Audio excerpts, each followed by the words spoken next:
안녕하세요. 톡톡 증산도 시즌3 진행을 맡은 이미향입니다. 정기훈 소사님과 하민석 포정님 자리에 모셨습니다. 안녕하세요. 안녕하세요. 네, 오늘도 시청자 질문을 보겠습니다. 증산 상기님을 모셨던 분들이 있다면 어떤 분들인지 알고 싶습니다. 라는 질문인데요. 예전에 상기님을 모신 성도님들을 보면서 저도 상기님을 바로 옆에서 뵙고 모셨다면 어땠을까 하고 생각을 했던 기억이 납니다. 포정님, 당대에 그 상기님을 모셨던 분들이 아주 많았죠. 네. 우리가 이제 익히 아는 유불선의 3대 성인은 이제 공자, 석가, 예수.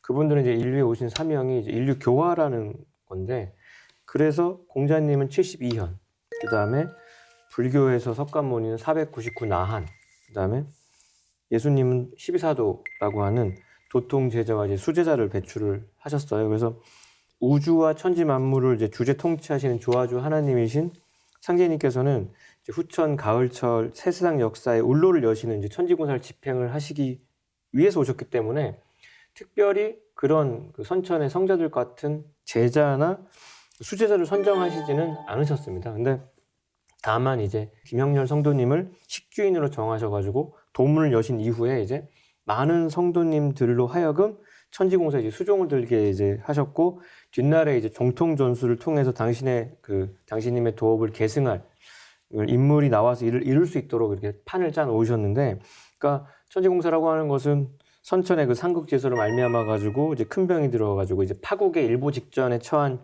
하늘과 땅과 인간 우주 3개를 이제 뜯어 고치고 살리는 하나님의 공적인 일이지 않습니까? 근데 상제님을 모시고 이제 성운을 받들면서 천지공사에 수종들면서 상제님의 어떤 말씀이나 권능이나 그 행적과 기적을 증언한 주요 성도님들은 손을 꼽아보면 한 60여 명쯤 되시고요. 그리고 이제 상제님이 베푸신 성령 치유를 통해서 불치병에서 벗어나고 죽음과 죄에서 구원을 받고 기적을 목격하고 거기에 감복했던 그런 문도들, 한때 이제 상제님을 따른 문도의 수는 수천 명에 이르거든요. 지금도 그 증언들이 네버 엔딩 계속 쏟아져 나오고 있는 현재 진행형의 이야기 보따리가 많이 있습니다. 네, 상기님께서 이 땅에 강세하신 목적이 후천 성경을 건설하시기 위해 인류 역사의 이정표인 천지공사를 집행하신 것인데요. 상기님을 모신 성도들이 천지공사에 수종들면서 각자 사명을 맡았다는 말씀이시군요.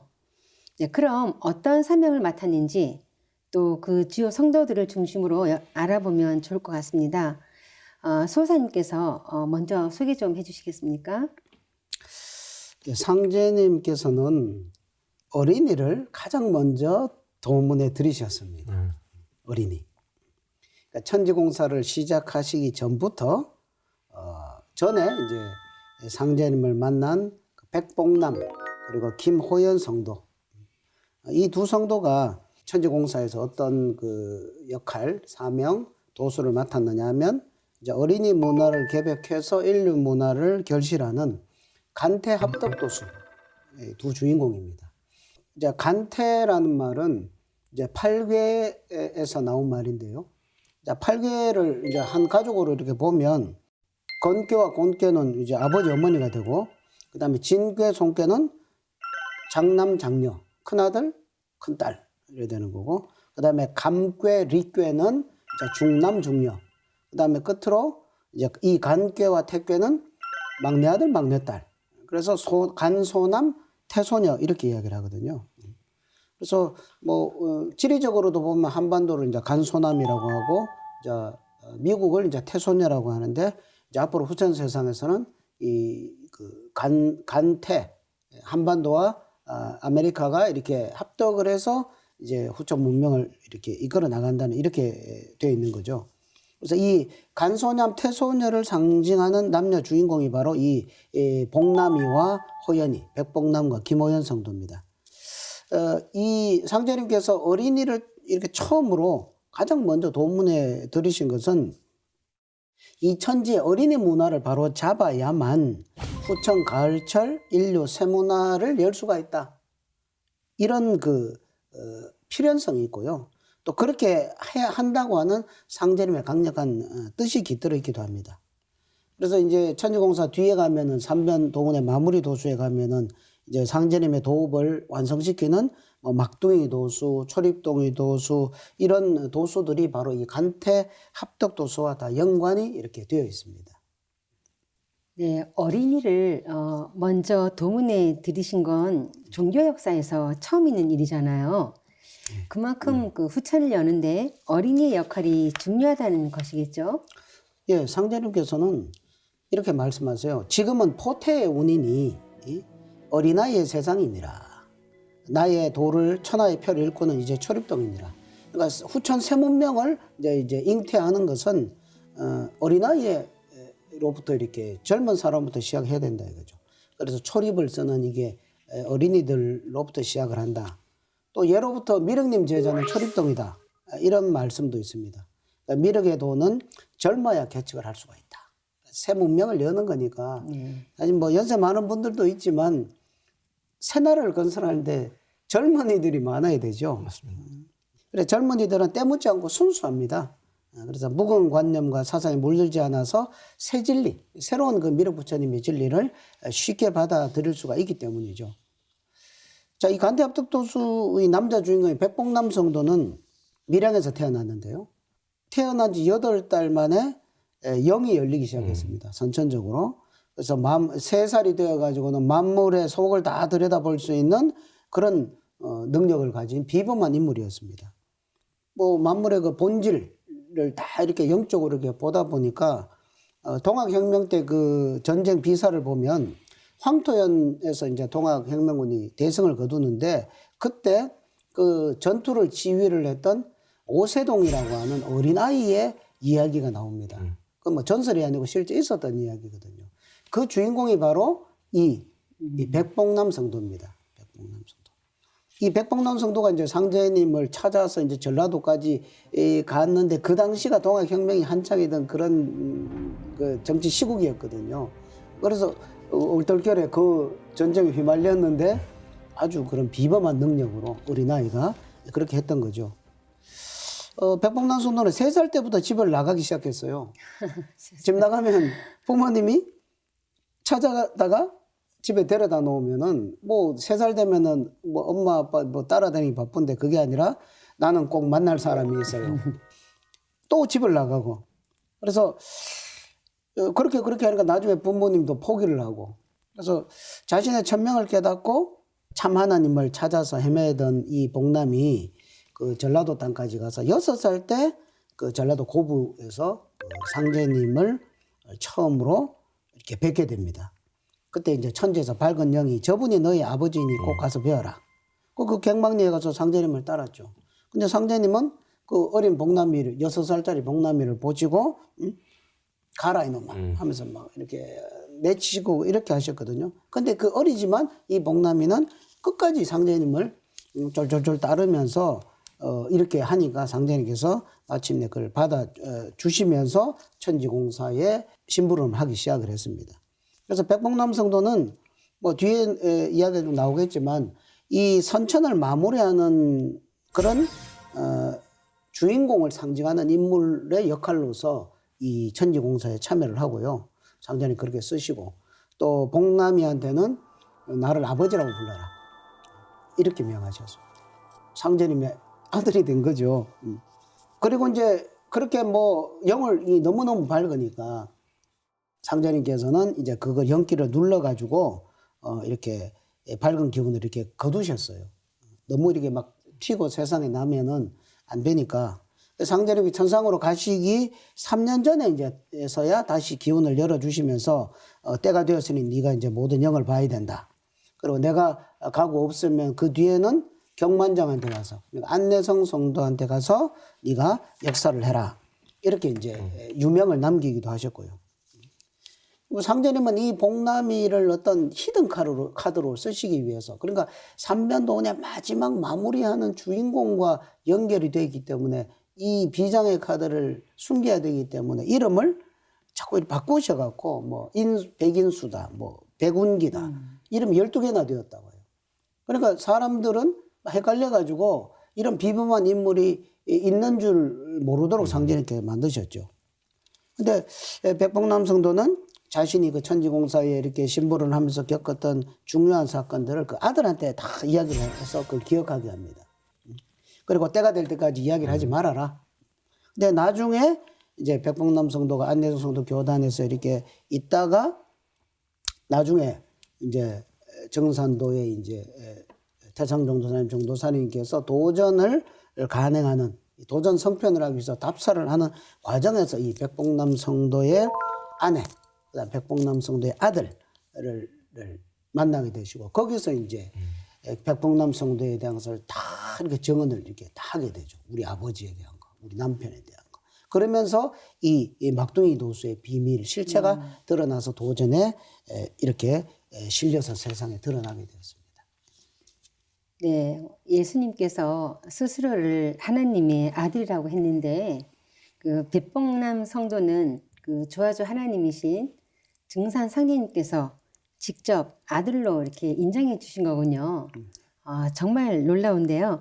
그럼 백봉남 성도와 함께 간태합덕 도수를 맡은 김호연 성도는 어떤 분인가요? 간태합덕 도수의 또 다른 주인공은 이제 김호연 성도님이신데요. 우리가 이제 후천 선경 선문화의 씨앗으로 선매승자 도수를 이제 받으셔가지고 후천 5만 년 신선문화의 어머니 대선모가 되시는 여성입니다. 그래서 상제님께서 이제 호연이한테 전해주신 선매승자 도수가 있기 때문에 이 선천 인간의 몸과 마음과 영성이 개벽이 되고 이거를 바탕으로 해서 후천 성경문화 현실 지상 낙원이 열리게 되는 거예요. 그러니까 우리가 입으로 이렇게 떠들어댔던 그 공약을 구체적으로 구현시켜 주는 키가 되는 인물이 이제 김호연 성도님이 되는데 상제님께서는 호연이를 이제 3살 때부터 신이 그 부모의 집에 가서 재롱을 받으시죠. 아까 백봉남 성도는 3살 때부터 가출을 해가지고 먼 길을 찾아오게 만드셨는데 이번에는 하나님이 직접 그 집에 가서 그리고서 계속 얼굴을 이제 부모님한테 보이면서 5살 때 부모한테 이렇게 제안합니다. 참으로 크게 될 아이니까 나한테 맡기라고. 그랬더니 그 부모님도 대단하시죠. 흔쾌히 승낙을. 그동안 쌓아놓은 이런 신뢰가 있으니까 직접 딸 이상으로 정성 들여 기르시면서 천지공사에 참여를 하셨거든요. 그러니까 이건 일찍이 동서양의 그 성자들의 일대기를 다 훑어보면 다 그냥 자기 혼자 돛닦기 바쁘지. 하나님은 육아를 하시면서 애를 다 뭐 자기 낳은 딸 저버리고 다 입산해서 그렇게 치열하게 닦았다면 자기 배로 안 낳은 아이까지 걷어서 육아를 하셨다면서 이 세상에서 가장 큰 일을 하면서 가장 근간이 되는 육아까지 같이 하셨는 건데, 그러니까 오직 상제님 대도 역사에서만 볼 수 있는 아주 신이한 일이라고 볼 수가 있죠. 그러니까 상제님 호연이 그렇게 3살 때부터 보고 5살 때 걷어서 9살, 이제 한 살만 더 먹으면 10살, 10대가 되니까 아직 그 영기가 순수한 그 9살, 1905년이 딱 되니까 125일 동안 집중 수행을 시키십니다. 하나님이 직접 수행을 지도하셔가지고 천지의 모든 신명을 볼 수 있게끔 신안을 탁 열어주시죠. 그래서 호연이는 그때로부터 신명들이 오가는 것뿐만 아니라 새나 짐승들이 막 주고받는 이야기까지 다 알아듣는 아주 신령한 영재로 이렇게 자라나게 됩니다. 상기님께서 어린 김호연 성도에게 후천성경 선문화의 씨앗인 선매승자 도수를 붙이고 또 신안을 열어두신 것은 어떤 특별한 사명을 맡기기 위해서 그러셨겠죠. 그에 대해서도 한 말씀 해주시면 좋겠습니다. 그러면 왜 하나님께서 그 아이를 그렇게 거둬서 하셨을까? 그 125일 수행을 통해서 호연이에게 신안을 열어주신, 그러니까 이 천지간의 모든 걸 다 볼 수 있게끔 이렇게 열어주신 까닭은 신도 차원에서 행하신 천지공사를 아주 어린아이의 순수한 영의식으로 모두 이제 낱낱이 기억하게 하여 때가 되면 이 때가 또 한참이 될지는 당신도 아이는 몰랐지만 그걸 증언하게 하시려는 것이었고요. 그래서 상제님께서 누차하신 말씀이 있었습니다. 천하 사람이 제어미가 나와서 생겨났지만 맥은 네가 붙인다. 응? 맥 떨어지면 죽느니라. 천지신명이 다 모인 자리에서 너를 천지에서 죄를 지냈는데 어린 사람으로 선매신을 쓴 것을 우리들이나 알지? 그 누가 알 것이냐? 나의 이름 판밖에 있단 말이다. 붉은 닭 소리치고 판박 소식 들어와야 도통판을 알게 되고 도통판이 들어와야 나의 일이 될 것이다. 그러니까 상제님이 기획하신 모든 프로세스의 첫 단추가 붉은 닭이 소리치는 게 들어간다는 거죠. 그럼 붉은 닭이 뭐냐? 상제님께서는 붉은 닭이 소리치는 때가 도통판을 알게 된 전기점이라고 말씀하신 건데, 여기서 붉은 닭이라고 하는 거는 정유생, 김호연 성도님을 가리키는 말씀인데요. 정이라고 하는 거는 갑을 병정할 때 그 남방 이화, 불기운을 상징하고, 유는 닭이니까 물상으로는 붉은 닭이죠. 붉은 닭이 소리친다는 것은 정유생 김호연 성도가 상제님의 천지공사 내용을 인사의 대행자, 성사제인의 그 지도자에게 증언을 함으로써 인간으로 오신 하나님의 성스러운 말씀과 행적을 집대성한 뭐다? 도전이 나올 것을 말씀하신 겁니다. 그러니까 후천의 법전이 이렇게 천부경으로 시작된 그 경전의 역사에 마무리를 짓는 도전이 나올 것을 말씀하신 거고, 후천 5만 년 지상 성경 낙원의 진리 원전인 도전을 통해서 상제님의 그 대도 진리를 파편적으로만 알고 막 서로 자기 막 욕심에 맞춰서 해석하던 거를 이제 집대성에서 총체적으로 볼 수 있는 길이 열리게 된 거고요. 그래서 간태합덕도수의 두 주인공인 백봉남, 김호연 성도는 상제님의 무국대도였던 실체를 드러내서 진법판을 여는 데 있어서 아주 결정적인 기여를 한 두 열쇠의 역할을 한 거죠. 가을 개벽이 여명이 밝아올 무렵에 후천 가을절 새 우주 통치법전인 도전이 발견이 됨으로써 상제님의 도운이 이제 비로소 도통판, 완성판으로 들어올 수 있게끔 하는 그런 큰 역할을 하시게 됩니다. 이 김호연 성도의 이런 그 정언에 의해서 이제 도전이 이렇게 세상에 출현을 하는데 큰 중요한 그 하나의 열쇠 역할을 했죠. 그래서 우리가 이제 이 부연에서 말씀을 드리면 그 상제님의 도법 세계를 제대로 체험하는 것은 이 도전을 통해서 만 가능하다 이거죠. 그래서 이제 그 사명을 맡기려고 그 어린 호연이를 상제님께서 그렇게 진짜 육아 그런 걸 마다하지 않으시고 다 기르시고 이렇게 하셨고, 그래서 이 도전이 워낙 중요해서 말 그대로 도전은 도의 원전이다. 도의 원전. 이거는 그냥 우리가 뭐 성경, 불경 뭐 이렇게 이야기하는데 여기는 이제 법전자를 쓰죠. 이것은 아버지 하나님의 그 가을철 무국대도의 진리 원전이다. 이렇게 정의를 할 수가 있고요. 그래서 상제님의 그런 성적과 도법 세계를 제대로 이렇게 기록한 경전이고요. 그다음에 여기에는 그 인류 문화, 선천 모든 종교 문화의 그 결론, 그다음에 인류 미래의 위대한 비전, 여기까지를 다 담고 있는 것이 이제 도전이다 이거죠. 그러니까 선천 종교에는 뭐 본론, 결론은 그냥 간단하게 이제 뭐 앞으로 나올 것이다 이렇게 예고만 했는 거죠. 그러면 실제로 펼쳐질 그것까지 이 도전에서는 아주 자세하게 이렇게 선포가 되어 있기 때문에 지금 이 시대를 사는 모든 사람들이 성공할 수 있는 모든 진리의 그 비결이 도전에 들어 있습니다. 그래서 인류 문화의 총결산이고 진리의 총결론이고 전 인류의 교과서. 그래서 이 도전을 많이 우리가 탐독을 하고 많이 알리고 이렇게 해야 된다는 것을 덧붙여서 말씀을 드리고 싶습니다. 네, 상제님 도문에 처음 입문한 백봉남 성도와 김호연 성도에 대해 알아보았는데요. 도전에 보면 나의 도를 천하의 펼 일꾼은 이제 초립동인이라고 하신 상제님 말씀처럼 비록 나이는 적지만 상제님의 무국대도를 열어나가는 데 있어서 중추적인 사명을 맡았다는 것을 알 수 있었습니다. 그럼 다음으로 소개해 주실 분은 누구신가요? 뭐니 해도 김형렬 성도님이죠. 훗날 이 김형렬 성도는 상제님 도문의 뭐 식주인 또는 수석 성도로 이렇게 역할을 하시게 되는데요.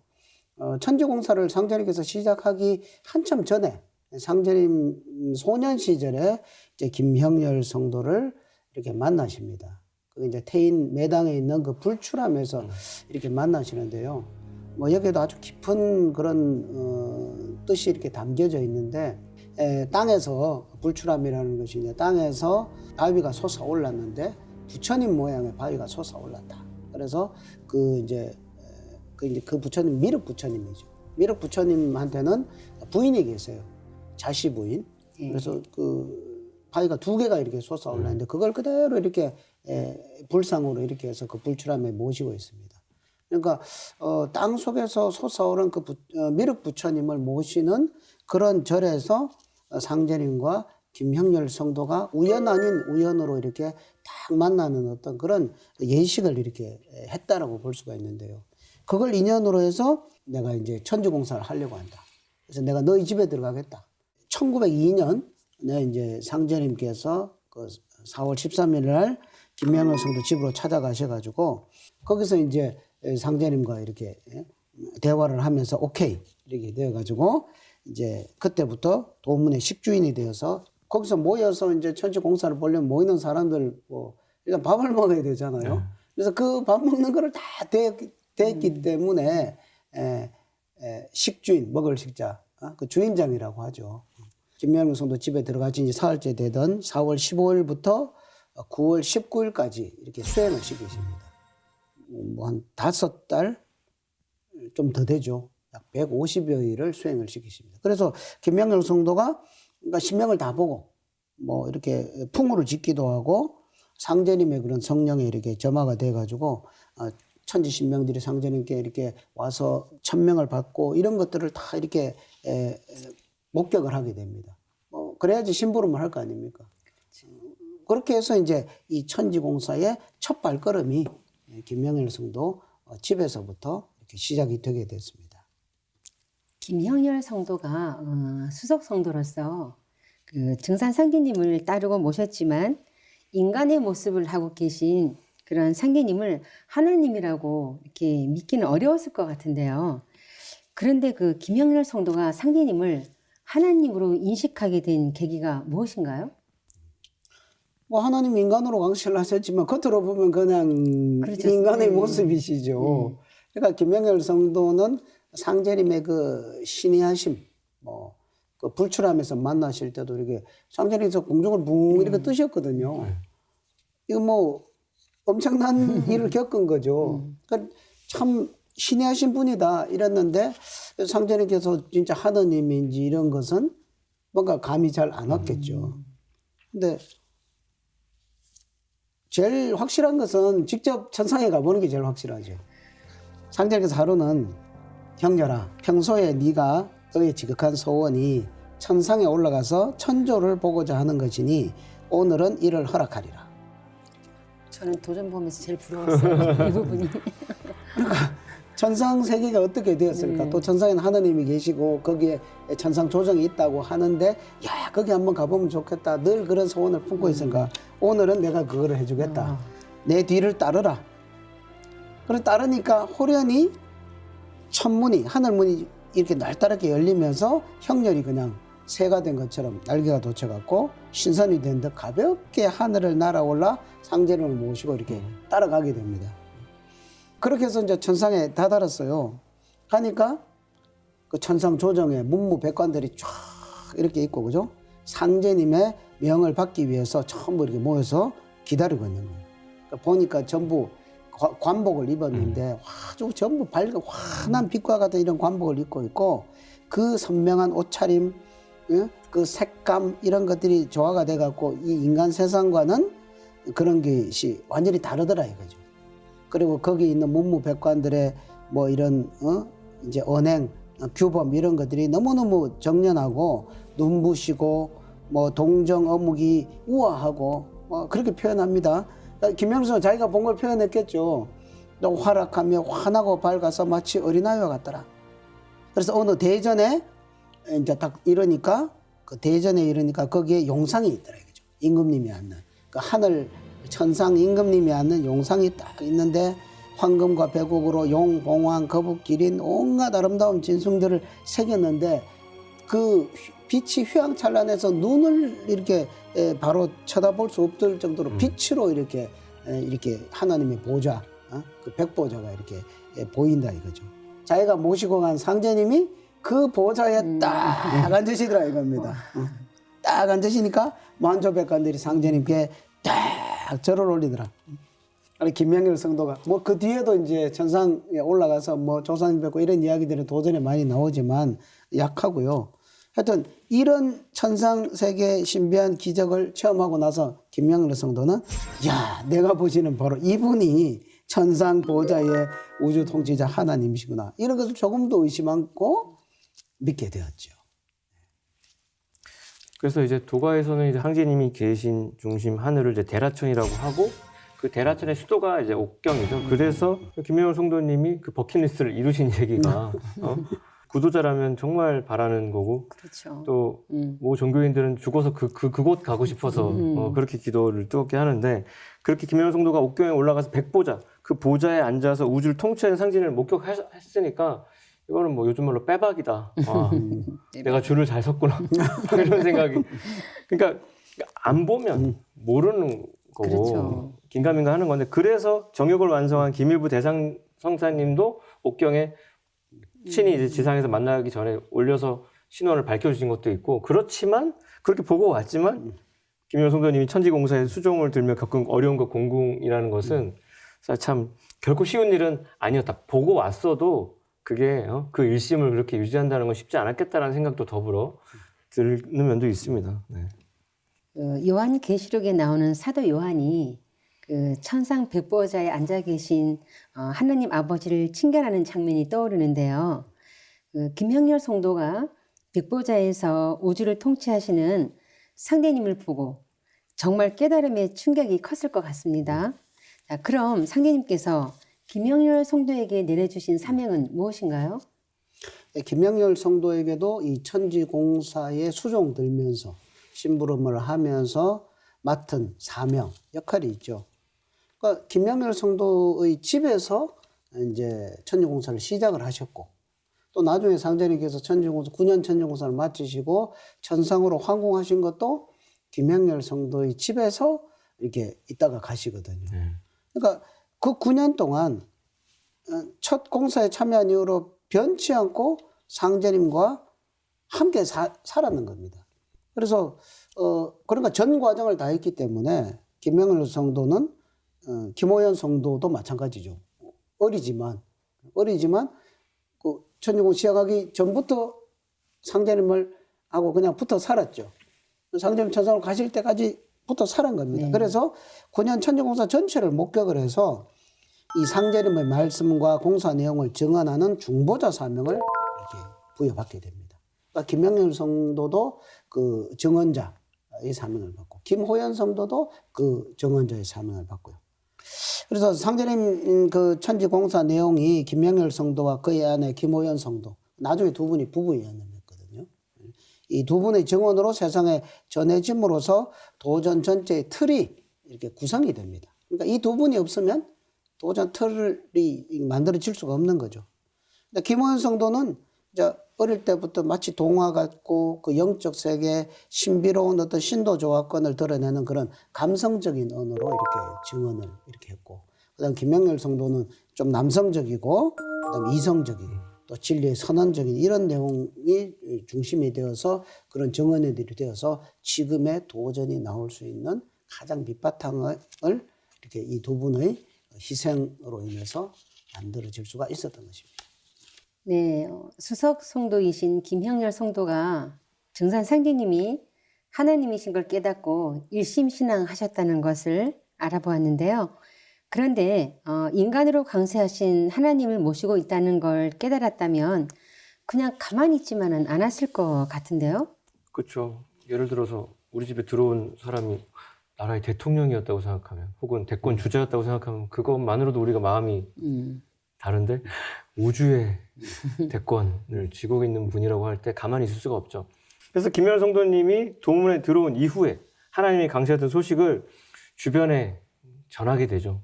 가까운 이제 친족들부터. 그래서 김자연, 김갑치를 비롯해서 한공숙, 김보경 등 인연 닿는 분들이 도문에 착착 이렇게 들어오시게 되는데 김명렬 성도님하고 친족간인 이제 김자연 성도님이 그 당시에 다리에 습종이 생겨가지고 이게 뭐 하루 이틀이 아니라 3년을 고생하고 그 고생 끝에 우리 요즘에도 그런 환자들 많은데 다리를 이제 절단해야 될 지경, 뭐 당뇨병으로 썩은 환자들.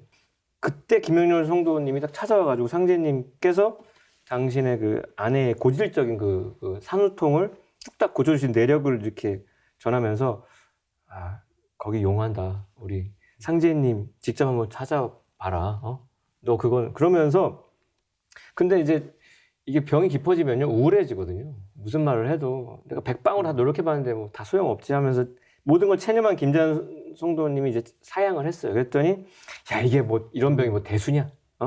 그러면서 병은 천지병이 큰 병인데 이런 병도 아니네. 그분은 천지병을 고치시는 분이라네. 천이가 오셨으니 생각해 보아서 꼭 오게나라고 거듭 권유를 합니다. 이게 간단히 정리되어 있지만 사실 굉장한 어떤 네고시에이션이 있었을 거예요. 서로 이렇게 밀당이 있었을 텐데 그래야 다음 날에 구리골에 사는 김영렬의 종제인 김갑칠한테 몸을 맡겨서 다리가 불편하니까 엎혀가지고 상제님 찾아뵀죠. 응? 그것도 뭐 사연이 많은데 그 악취를 풍기면서 딱 왔는데 어쨌든 상제님 일러주신 처방대로 치료를 하니까 3년을 앓던 것이 불과 보름 만에 완쾌가 됩니다. 완쾌가. 응? 자를 뻔했던 발이 이렇게 멀쩡해졌다는 건 기적이죠. 근데 완쾌된 다리에 흉터가 남아 있었어요. 왜냐하면 상제님께서 그걸 보시면서 야 엿을 4가래만 찢어 붙였으니 1가래가 다리에 붙었구나 하면서 우셨는데 원래 처방이 그 자리에 엿 5가락을 이제 붙이라고 일렀는데 아들 태준이가 그 엿을 가만 안 놔뒀겠죠. 하나를 먹는 바람에 4개만 붙였고 딱 그 안 붙인 자리가 흉터가 남아 있으니까 그 말을 들은 그 김자연 성도님은 이제 소름이 끼치는 거죠. CCTV지. 요즘 말로 뭐야? 이분 뭐야? 상제님이 신의하시면 탐복한 김자연이 그날로 바로 이렇게 상제님의 주요 성도들은 주저함이 없어요. 버퍼링이 안 걸려요. 그냥 그 자리에서 바로 따르고자 하니까 상제님께서는 그냥 안 받죠. 죽어도 따르겠느냐. 죽어도 따르겠느냐. 3번을 다짐을 받으시고 예 하겠습니다라고 3번 확고하게 피드백을 주니까 천지사업에 동참할 것을 그제서야 이제 허락을 하십니다. 네. 김자연 성도도 김형렬 성도처럼 증산 상제님이 이 땅에 강세하신 인존 하나님이란 걸 이제 깨달은 거네요. 네, 그렇지 않으면 이렇게 과감한 결행이 안 되는 건데, 그래서 이 김자연 성도님은 상제님이 맡겨둔 여러 사명 중에 유찬명 성도님과 함께 10만 명 포교도수 사명을 부여받아요. 지금도 유튜브나 이런 거 10만 명이라고 하면은 어마어마하죠. 적은 숫자가 아닌데 이 당시에 그 인구 개념에서 10만 명이라고 하면 뭐 이 조선 팔도를 다 어떻게 좀 섞어내보라는 말씀으로도 이제 들리는데, 그리고 기유년에 상제님께 칠성도수 공사를 보시는 아주 중요한 공사를 보실 때 또 다시 한번 메인이 각자 1000명씩 포교하라고 명을 하니까 그 기국이 성도들이 그게 감당이 안 되는 미션이어가지고 주저하는 가운데 김영렬 성도님하고 김자연 성도님 딱 2분만 네 전하겠다고 흔쾌히 대답을 하시거든요. 그러니까 칠성도수 공사라고 하는 것이 상제님 진리를 전해가지고 인류 구원의 의통 조직을 구성하는 아주 중요한 공사인데, 포교는 그러니까 단순히 뭐 이렇게 진리를 전도하는 그런 차원이 아니고 가을 개벽기에 상제님 진리를 딱 전하면서 생명의 길을 인도하는 아주 절대적인 일이라서 상제님께서는 이를 살릴생자 공부라고 이제 정명을 해주셨거든요. 이 살릴생자 공부를 실천함으로써만이 가을철의 천지 기운을 내 몸에 내려 받아가지고 상생의 화신으로 거듭나게 되고, 그러니까 선천종교에서 사랑과 자비 타령을 했는데 그 사랑과 자비의 이념을 완결하는 궁극의 구원 이념이 바로 이 상생의 살상자 공부인데요. 그 선봉에 김자연 성도님이 자원을 하신 겁니다. 이렇게 해서 이제 김자연이라는 인물도 이제 도문에 들어와서 성도가 된 거죠. 네. 그리고 상제님이 하느님이시란 것을 강렬하게 깨닫고, 그러니까 이제 김자연 성도도 이제 천지공사에 이제 한 역할을 또 이제 하게 되죠. 그러니까 그래서 이제 상제님께 받은 도수 사명이 이제 의원 도수입니다. 김자연 성도. 약간 김영렬 성도는 그 정언을 하는 그 중보자의 그런 도수도 맡았고, 김자연 성도는 이제 자기가 썩어가는 다리를 그 치유의 은혜를 받았잖아요. 그래서 이제 의원 도수 사명을 붙여주셔서 이제 김자연 성도에 너는 천하명의 기운을 붙여주시면서 자연아, 넌 앞으로 내가 이제 가고 나면 부디 살리는 것으로 뜻을 세워 돈을 받지 말고 좋은 일만 하면서 포교하라. 그러니까 사람들의 병을 고쳐주는데 돈 받지 말고 이렇게 병을 고쳐줘가지고 이런 그 조화법으로 병을 고쳐줘가지고 그 방법으로 포교를 해라. 진리 도를 전해라 이거죠. 그래서 의원도수는 김자연 성도가 받은 의원도수는 이 가을개벽 상황에서 죽어 넘어가는 사람들을 살려내는 도수, 병난에서 살려내는 도수.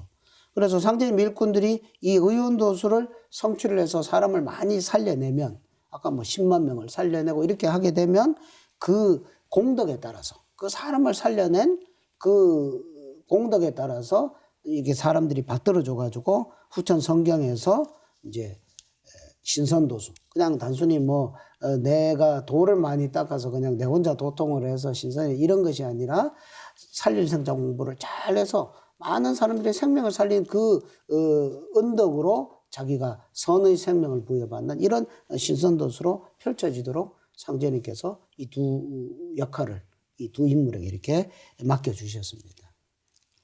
그러면 인류를 구원하는 살일생자 공부가 구체적으로는 상제님께서 김자연 성도에게 내려주신 의원도수로 성취된다고 볼 수 있는 거네요. 네, 그렇습니다. 그래서 후일에 이제 상제님께서 이제 어천하시고 나서 그 의원도수를 맡은 김자연 성도님은 그야말로 전국을 샅샅이 돌아다니시면서 어디서 누가 아프다고 하면 소식만 들리면 찾아가서 많은 사람의 병을 그냥 무상으로 고쳐줬습니다. 무상 진료의 아주 화신이었는데 일찍이 죽어도 따르겠다라고 그 3번 다짐했던 그 다짐을 일관되게 지켜왔던 김자연 성도는 그 주어진 사명을 받들어서 일하다가 상제님 진리 앞에 온전히 그냥 한 생애를 다 바치셨습니다. 김형렬 성도와 김자연 성도는 증산 상제님이 인존 하나님인 걸 깨닫고 평생 불변심으로 신앙했지 않습니까? 그런데 상제님이 하나님이란 걸 깨달은 성도님이 또 있죠. 예. 우리가 꼭 알아야 될 또 성도님 중에 한 분이 이제 김경학 성도님입니다. 이분은 상제님 천지공사에서 대학교 도수의 사명을 맡은 분이거든요. 이분은 어릴 때 이제 부잣집에서 태어나셨어요. 그래서 부유한 환경에서 자라면서 학문도 열중하고 이렇게 하다가 이분의 이제 셋째 형을 따라서 동학을 신앙을 했습니다. 그래서 동학 혁명에도 이렇게 종군도 했고요. 그리고 그 이후에는 이제 태자봉 아래 백암리로 이주를 해서 이제 훈장 노릇도 하고 이렇게 지내다가 46살, 뭐 좀 늦은 나이에 상제님을 모시게 되었습니다. 근데 이 김경학 성도가 상제를 만나기 전에 동학을 신앙할 때 그때 동학에서는 시천주주 수련을 하잖아요. 그래서 3달 동안 시천주주 수련을 하는데 하루는 꿈을 꿨는데 천상에 올라갔어요. 근데 거기서 옥황상제님을 뵌 겁니다. 그래서 그러니까 수행을 석 달이니까 한 100일 수행을 했겠죠. 100일 수행을 하는데 천상에 올라가서 그 도의 주제자이신 상제님을 뵈니까 아주 뭐 충격의 잔상들이 남아 있겠죠. 근데 이제 나중에 이제 세월이 지나 상제님을 만났어요. 상제님께서 이러셔가지고 네 평생에 제일 좋은 꿈을 꾼 것을 기억하느냐. 그러니까 김경학 성도가 꿈꾼 것을 상제님이 알고 계신 거예요. 소년 전에 꿈꾼 거를. 그러니까 김경학이 이제 잊어버리고 있다가 예전에 천상에 올라가 상제님을 뵀습니다. 그런데 말을 하다 보니까 선생님의 형모가 그때 뵌 상제님의 형모인 거구나 이거를 알게 됐습니다. 이러는 거예요. 그러니까 상제님께서 여러 성도들이 있는 자리에서 내가 바로 옥황상제니라. 내가 바로 그때 네가 천상에 너의 영이 천상에 올라가서 본 그 옥황상제가 바로 나다. 이걸 얘기해줍니다. 그러니까 김경학 성도를 그냥 김경학 성도 우연히 상제님을 도문에 들어온 게 아니고 그 전에 이미 상제님과의 구면이었죠. 구면인 상태에서 김경학이라는 한 구도자를 그다음에 상제님께서 선택하셔가지고 김경학 성도를 이렇게 찾아가서 이렇게 천지공사에 쓰시기 위해서 찾아갔다고 볼 수가 있습니다. 그래서 동학 역사에서 상제님을 직접 뵙고 이렇게 계시를 받은 인물은 최소원 대신사. 그렇죠? 그 이래로 김경학 성도가 처음이죠. 그러니까 그때는 김경학 성도 어떻게 됐어요? 와, 이분이 바로 하나님이시구나 이렇게 된 거죠. 그런 믿음의 각성 속에서 돼야 천지공사에 수종을 들 수 있는 그런 독격이 되는 것 같습니다. 네, 상제님을 직접 뵙고 체험하는 것이 얼마나 중요한지 다시 한번 확인할 수 있는데요. 그럼 김경학 성도가 맡은 사명은 무엇인가요? 그렇게 해서 이제 김경학 성도가 도문에 들어왔죠. 그래서 이제 도수 사명을 맡았죠. 상제님께서 이제 그래서 김경학 성도의 집으로 가십니다. 거기서 이제 천지공사를 보시는 거죠. 거기서 이제 천지 대신문을 여셔서 천지 대신명을 다 모아가지고 경학의 학자가 배울 학자니 경학의 집에 대학교를 정하노라. 서울 경자의 배울 학자. 지금으로 말하면 서울대학교죠. 그죠? 우리는. 그러니까 이게 이 천지에 우주의 서울대학교. 그래서 최고의 대학교를 김경학의 집에다가 정한다. 이렇게 공사를 정하십니다. 그래서 학교는 장차 이 학교가 크리라 하시면서 이제 후천 5만 년 문명을 여는 그 상제님의 대학교 도수 사명을 이렇게 내려주시게 됩니다. 지금 지구촌의 대학 문명은 뭐 후천 문명을 여는 뭐 다 밑거름은 되죠. 그러나 이 개벽 천지 대개벽을 계기로 해서 상제님의 그 후천 통일 문명이 열리는 것은 바로 후천대학교, 하느님의 대학교, 상제님의 대학교 여기에서 이렇게 되게 되죠. 그래서 지금까지 어떤 선천 문명의 대학교는 뭐 물질을 잘 탐구하고 뭐 이런 거를 뭐 과학을 하고 뭐 이런 거지만은 이 상제님 대학교의 그 근본 사명은 그거하고 다르죠. 천지의 조화 성령을 받아가지고 하느님의 천명과 신교를 받드는 거. 이게 선천대학과 후천대학의 완전한 이 차이점입니다. 그래서 그 천주님의 성령을 받은 이 도생들이 이렇게 6명에게 이렇게 도를 전해가지고 그 사람이 또 6명에게 도를 전하고 이렇게 쭉쭉쭉 해서 어떤 전 세계를 다 포섭을 해서 이 상제님의 그 천지 그 조화 성령 광명 문화를 여는 그런 역군들이 이 상제님 대학교에서 이렇게 배출이 되도록 이렇게 공사를 보셨습니다. 말씀을 듣다 보니까 동학을 여신 최순 대신사도 상제님을 친견하겠지만 그 상제님으로 받은 시천주주를 가지고 상제님을 직접 만난 분은 김경학 성도님이 유일한 거잖아요. 그러니까 맡은 사명이 이제 대학교 사명이고 그렇게 해서 시작된 상제님의 그 대학교 도수라는 것이 1984년이죠. 서기 1984년 도기 114년에 후천 문명을 개벽하는 인재 양성의 산실 증산도 대학교로 역사에 비로소 이렇게 출범이 됩니다. 그래서 그 대학교의 우리 총장님 여기 태상 종도사님께서 그 상제님 대학교의 교지를 뭐라고 하셨냐면 이도경세 상제님의 도로서 세상을 밭갈고 의의보본 의로운 마음으로 근본에 보답하라. 짧지만 굉장히 강력한 교지를 내려주셨고요. 또 이 상제님 대학교에 4대 인간상을 일러서 창조적 인간, 도덕적 인간, 외교적 인간, 영적 인간으로 이제 정의를 내려주셨는데 그래서 태상 종도사님이 말씀하신 4대 요소를 둘 겸비한 일꾼이 되어야 상제님과 수부님의 뜻을 실현하는 후천 선경 건설의 진정한 구도자가 될 수 있다는 거고요. 그래서 증산도 대학교는 지구촌 각지에 산지한 선천의 대학과는 달리 말씀하신 대로 우주 주지자 하나님이 천지공사를 열어놓으신 대학교, 하나님이 설립하신 대학교고 이 상제님 대학교를 통하지 않고서는 그 누구도 상제님 도를 깊이 있게 깨칠 수가 없고요. 일꾼은 양육될 수가 없고요. 나아가서 후천 조화성경의 인간으로 다시 태어날 수가 없습니다. 네, 상해님 대학교 문명이 증산도 대학교와 더불어 후천 가을 선문화를 여는 인재를 양육하는 삼랑대학으로 새롭게 출범했죠. 예, 삼랑대학을 우리가 이제 좀 소개를 시켜드리고 싶습니다. 김경학 성도를 시켜서 여신 상제님의 대학교 학교 이름을 뭐라고 지을 것이냐. 뭐 초기에는 그냥 증산도 대학교 뭐 이렇게라도 했는데 이번에 상제님께서 천지공사를 보신 지 딱 120년이 되는 두 갑자가 되는 올해 2021년 신축년이거든요. 이때 와서 이제 이게 정식 교명으로 이렇게 정명이 되어서 출범을 했습니다. 이제 이름하여 삼랑대학. 네, 삼랑대학.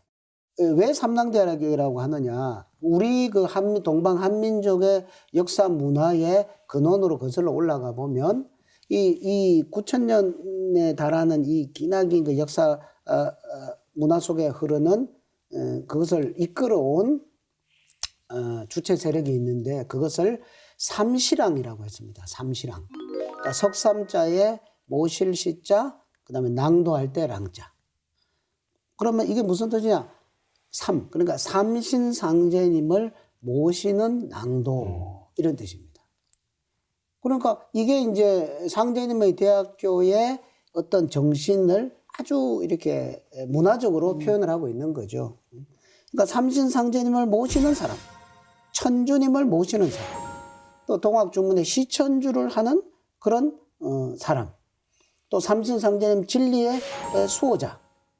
이렇게 이제 삼시랑에서 시자를 빼고 삼랑이라고 하는 거죠. 삼랑이라고 하는데 사실은 그 행동 규범은 그 모실 시자에 들어있는 거죠. 그래서 지난 우리 역사 1만 년 역사를 보면 뭐 배달, 단군 조선, 북부여, 고구려, 백제신라 시대, 뭐 고려, 조선 쭉 내려오는 이 속에 이 처음에는 삼랑으로 시작해서 중간에 뭐 천왕랑, 국자랑, 또 뭐 고구려 조의선인, 무절, 화랑, 또 제거화상, 뭐 그다음에 뭐 선비, 그다음에 그 동학을 혁명 일으켰던 동학 300만, 그것도 삼랑의 그 후예들이고 그죠. 그다음에 일제시대 때 그 참동학의 그런 구도자였던 그 초기교단 그 보천교 700만 구도자들, 이게 이제 삼랑의 맥이거든요. 그래서 그 삼랑의 맥이 이제 현대에 와서 이 열매기에 와서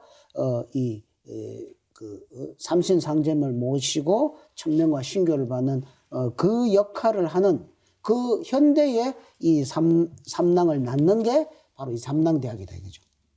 그래서 이 삼랑대학에서 뭘 하느냐? 가장 중요한 것은 삼신상제님의 천지조화 성령을 받아서 후천선, 선문명을 여는 그런 인재들을 길러내는 그런 산실이다. 그래서 이제 올해 출범을 했으니까요. 좀 우리 뭐 한국인부터 또 전 세계인까지 여기에 이렇게 역사 문화를 찾는 대로 많은 분들이 여기에 들어가서 정말 제대로 된 공부를 해가지고 제대로 된 인재로서 많이 배출되었으면 하는 그런 바람이고요. 그래서 제가 여기서 삼랑대학 광고를 좀 했습니다. 네, 시청자 여러분 모두 삼랑대학에 참여해서 후천 선문명을 여는 주인공이 되시길 바랍니다. 앞서 김형렬 성도가 상제님이 참 하나님이란 걸 깨닫고 주변 사람들에게 미륵불 강세 소식을 알렸다는 걸 알아보았는데요.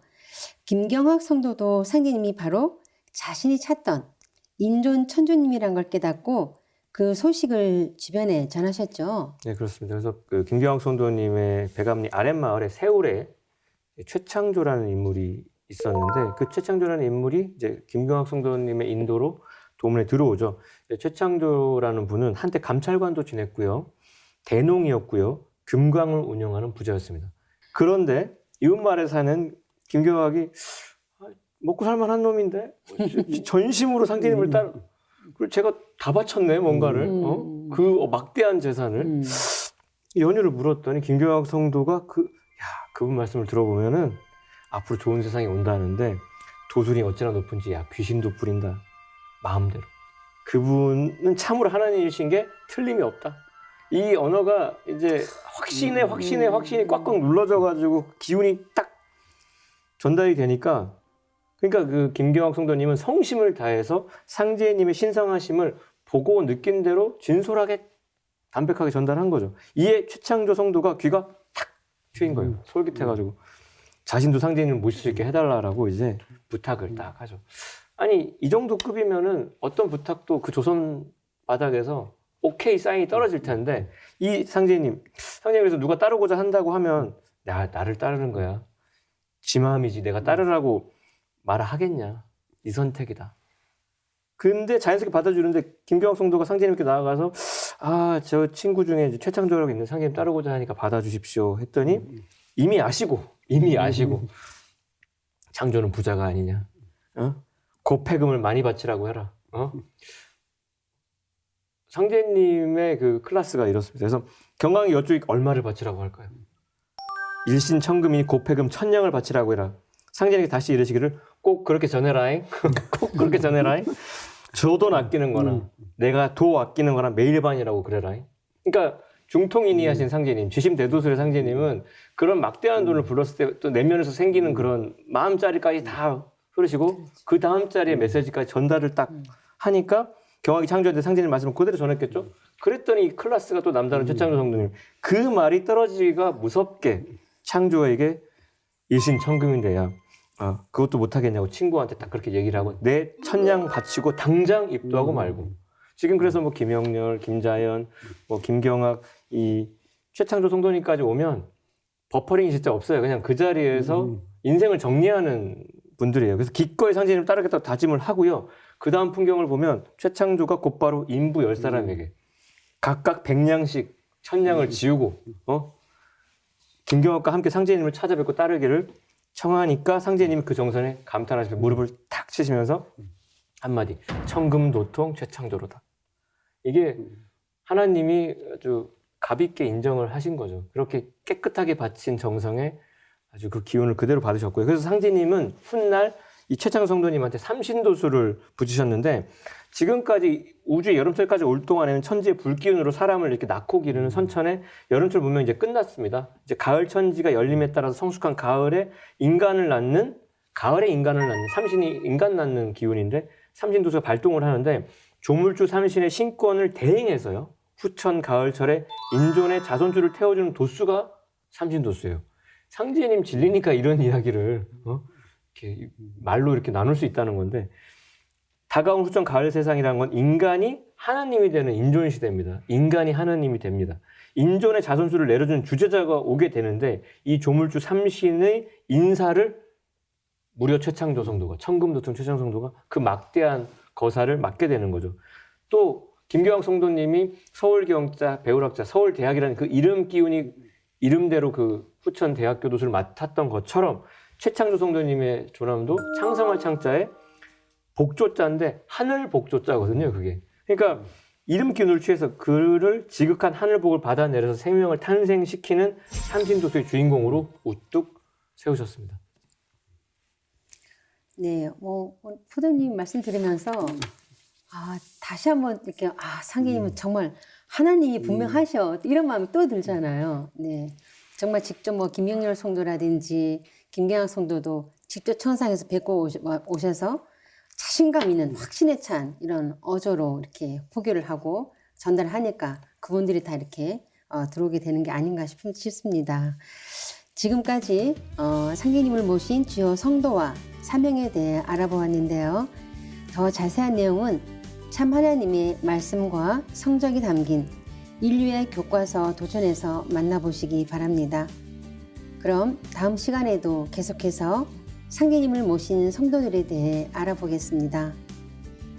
톡톡 증산도 시즌3 다음 시간에 다시 찾아뵙겠습니다. 지금까지 시청해주신 시청자 여러분 감사합니다.